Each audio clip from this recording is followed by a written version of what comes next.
fireside chat. No, I did not know that. We're sharing the stage. Is that okay? Is that okay for me? No, man, because I need to step aside. I need to step aside if you're gonna be on the stage, you know.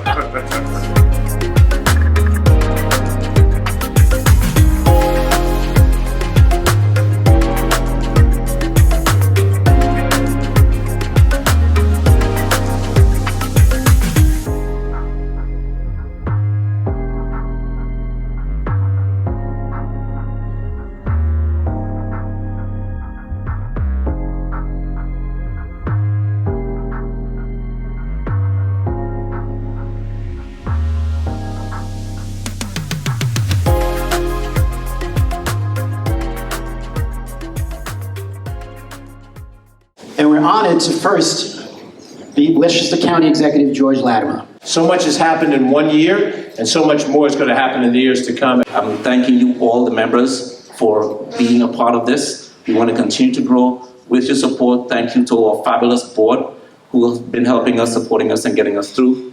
And with that, I would like to thank you all again. Have a wonderful evening and enjoy the festivities. There's much better things to come in 2023. Thank you.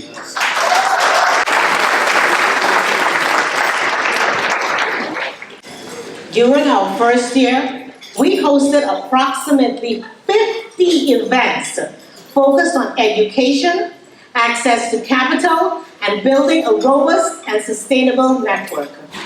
We designed our programs to help members grow self-sustaining, solid businesses within our communities. We've disseminated information purposefully in bite-sized, digestible, actionable pieces. Our approach has been information for change, for strength. We have created a safe place where every race, color, and creed can find an equal position and build important relationships. We've created a networking outlet where our diverse community can unite to form alliances to help each other achieve our shared goals. I hope every donor and friend of this organization in this room will continue to support us and embrace the ideas that will help us thrive as people, as business owners, and as a community. Thank you again for your outstanding support and your presence here tonight. Here's to 2023. We really need to appreciate the scholarship that he presents. Our nation is divided on public discourse. The folks cannot even have a conversation, no matter what side or what position. There's no peaceful position. And I believe that Dr. Geis has always tried to have a balanced intellectual discourse in our society. Well respect. Thank you. Dr. Geis, Malcolm, Marcus, and Martin were pro-business, pro-development, pro-wealth creation. You think it was intentional that we don't do that? So those leaders you mentioned are extremely important, extremely valuable. Most of them died before they saw 50. Malcolm and Martin did not see 40 years old. And when you look at them now, it's amazing when you look back and see what they did. We had 50 and 60 and 70-year-olds, and we ain't done half the stuff they were trying to do. They didn't have the ambition or desire to do so. So when I see a really young leader like Congressman Bowman, when I see him boldly articulating the ideals and principles of the progressive realization of the struggle for black self-determination, and then yoking that to other progressive peoples who are on the same beat, that's when we can fuse our opportunities, we can coordinate our efforts, we can pool our resources, and begin to see what Martin Luther King Jr. understood. Now, I here. He was in jail. And his wife Gala came to him and said, Dr. King, what you're doing is wrong. Segregation is right and immigration is wrong. He said, no, it's not. And then after a while, he went back and forth, and he finally asked him, he said, how much money did you make?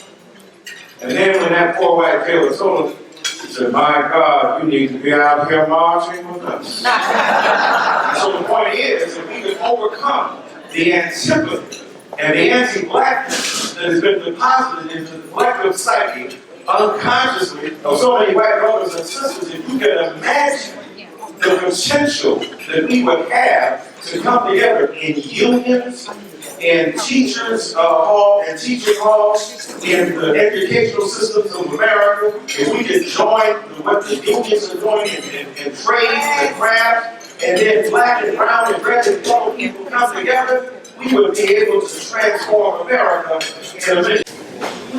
What's the impact of equity in education? Where do we stand? What's the state of education in our community?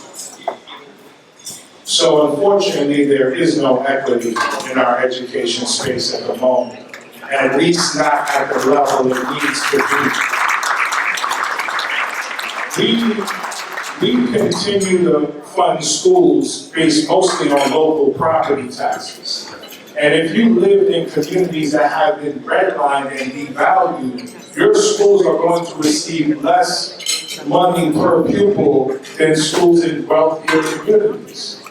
So because of the historic redlining and historic discrimination and the policy harm that has been committed from the U.S. Congress over time, Black, brown, and poor peoples continue to go to schools that are consistently underfunded. So there isn't equity at the level that we need it.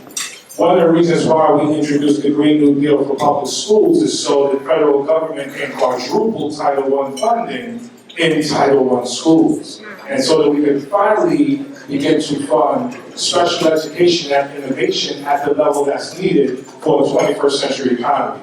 So more money is needed first and foremost. In addition to that, our school system is obsolete. It was designed well over 100 years ago. And most of it needs to be destroyed and rebuilt in alignment with building generational wealth. Because if we had financial literacy in our schools, if we really had STEM and STEAM in our schools, if we had entrepreneurship, if we had project-based learning, if we had these programs in our schools now, in addition to the knowledge of self that Dr. Eric Dyson continues to give us through his literature, if our schools were in alignment with that, our kids will graduate with the self-determination, self-actualization, and knowledge of how the economy works so they can rebuild and redesign the global economy. Let's elaborate a little wealth management finance perspective. Is there a trauma in the business community? Absolutely. Absolutely trauma. So as I said, from a very young age, and everything you do as you go out into the world, you're expected to perform in a certain way. So when you go into the workplace, you have to behave and act and work in a way to survive, one. And there's no balance, right? And so what you have to end up doing is figuring out how to adapt to a community that's not happening. And so that trauma does exist. Now, how do you overcome that trauma, right? I think with organizations like this is where it really starts. When you come to a place where we come together, right? We talk about the whole concept of diversity and equity and inclusion, right? This is what it's about. It's coming together on all levels, all people, knowing we have one common goal, that we're trying to move ahead and advance everybody, right? If I advance, you advance, but I have to help you help me, right? The whole concept is networking, right? And relationships is where it starts. So for us, we have to really create those relationships when we're starting at a much later stage in life. I think that's a challenge, right? When we look back, we're starting young, it's much easier, right? So the next generation, we're going to be able to do that. But for those who are not children, we still there's still hope. But it requires us to really make the effort and understand it's all about attention, right? So you have to have a purpose, and you have to know what you're trying to accomplish. And it's really about advancing your community, your people, and yourself. And philosophy is funny, my B&I networking world, it's called givers. So if you help enough people, they'll help you. So we're really trying to make that unity amongst our community. This is a great thing here. I'm very proud of this.